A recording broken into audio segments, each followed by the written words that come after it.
First reading, Acts chapter 18 verse 23 to 28,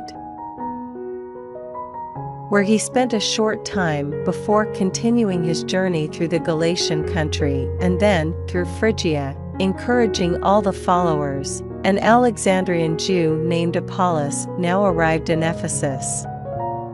He was an eloquent man, with a sound knowledge of the Scriptures, and yet, though he had been given instruction in the way of the Lord and preached with great spiritual fervor and was accurate in all the details he taught about Jesus, he had experienced only the baptism of John. He began to teach fearlessly in the synagogue, and, when Priscilla and Aquila heard him, they attached themselves to him and gave him more detailed instruction about the way.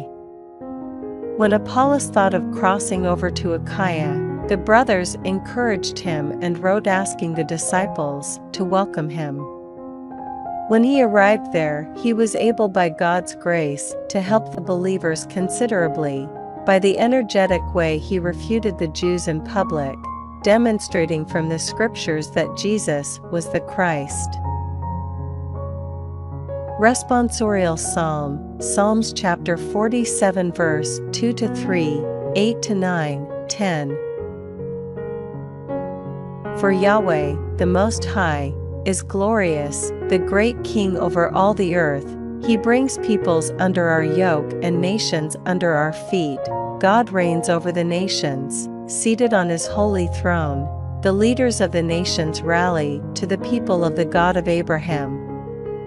The shields of the earth belong to God, who is exalted on high.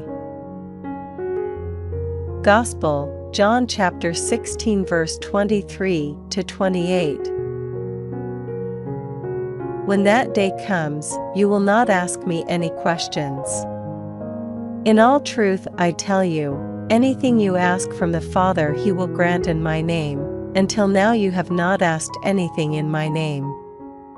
Ask and you will receive, and so your joy will be complete. I have been telling you these things in veiled language. The hour is coming when I shall no longer speak to you in veiled language, but tell you about the Father in plain words. When that day comes you will ask in my name, and I do not say that I shall pray to the Father for you, because the Father himself loves you for loving me, and believing that I came from God. I came from the Father and have come into the world, and now I am leaving the world to go to the Father.